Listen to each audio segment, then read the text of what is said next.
अस्सलामु अलैकुम वरहमतुल्लाहि वबरकातुहू। इस्लामी साल में सबसे पहला जो महीना शुरू होता है वो मुहर्रमुल हराम का महीना होता है, और मुहर्रमुल हराम का महीना ख़त्म होने के बाद जो दूसरा महीना इस्लामी साल के एतबार से शुरू होता है उस महीने को सफ़रुल मुज़फ़्फ़र कहा जाता है, जिसे सफ़र का महीना भी कहा जाता है। तो मुहर्रम के बाद वाले महीने को ज़माना जाहिलियत से मनहूस क्यों समझा जाता है, और ज़माना जाहिलियत में मुहर्रम के बाद वाला जो महीना है, सफ़र का जो महीना है जिसे सफ़रुल मुज़फ़्फ़र कहा जाता है, इस महीने को मनहूस क्यों समझा जाता था, और इस महीने में ये क्यों समझा जाता था कि इस महीने में आसमान से बलाएं, आफतें और मुसीबतें नाजिल होती है। और सफ़र के महीने के अंदर ज़माना जाहिलियत में लोग शादी बियाह, इसी तरीके से सगाई, इसी तरीके से खतना, इन तमाम चीज़ों को नहीं करते थे। जितनी खुशियों की चीज़ें होती थी इस महीने के अंदर, सफ़र के महीने में नहीं करते थे। इन तमाम चीज़ों की हकीकत क्या है और सफ़र के महीने में आखिरी बुध की हकीकत क्या है, वो इंशाअल्लाह ताला आज की इस वीडियो के ज़रिए से हम आपको तफसील से बतलाने वाले हैं।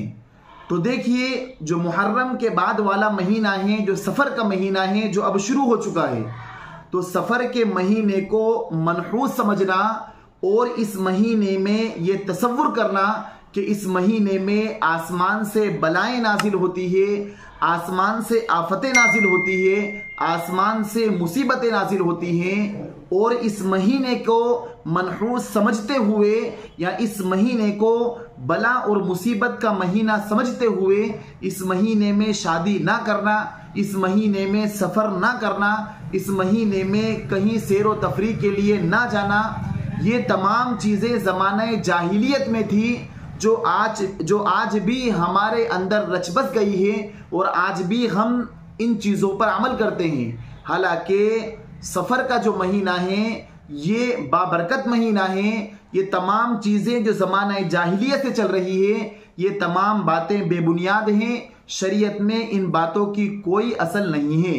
जो लोग भी इस महीने को मनहूस समझते हैं वो बिल्कुल गलती पर हैं। शरीयत में इस महीने को मनहूस नहीं बतलाया गया है, और इस महीने में शादी करना, ब्याह करना, इस महीने में सगाई करना या इस महीने में सफ़र करना, ये तमाम चीज़ें बिल्कुल जायज़ हैं।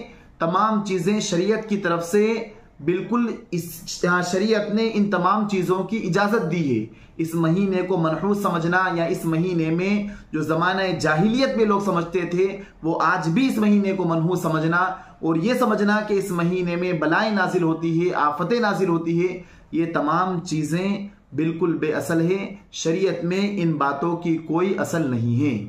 और एक बात ये भी समझें कि सफ़र के महीने की जो आखिरी बुध की, कई लोग इसमें वीडियो बनाकर ये बतलाते हैं कि इस बुध में ये होने वाला है, ये होता है। तो देखिए, सफ़र के महीने का जो आखिरी बुध होता है, इस महीने में जितनी भी खुराफात होती है कि लोग अपने घरों से निकल जाते हैं और सैर व तफरीह के लिए बाहर जाते हैं, ये तमाम चीज़ें शरीयत की रूह से बिल्कुल जायज़ नहीं है। शरीयत ने तमाम दिनों को, तमाम महीनों को, तमाम सालों को यकसा बनाया है।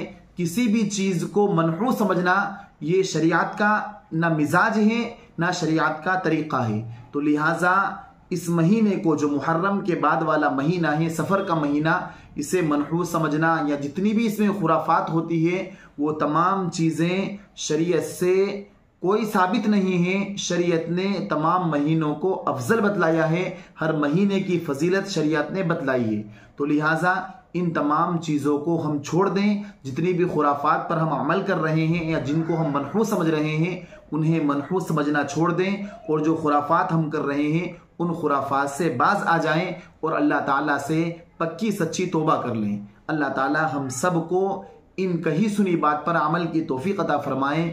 और हमने जो आपको ये सफ़र के महीने के बारे में बतलाया है, जिसको लोग मनहूस समझते हैं, इसकी सही तहकीक हमने आपको मशहूर दारुल इफ्ता जामिया बिन्नौल टाउन से लेकर हमने आपके सामने पेश की है। अगर आपको ये हमारी वीडियो अच्छी लगी हो तो आप हमारी वीडियो को शेयर करें, हमारे चैनल को सब्सक्राइब करें। फ़जज़ाकुमुल्लाहु खैरन व अहसन जज़ा। अस्सलामु अलैकुम व रहमतुल्लाहि व बरकातुहू।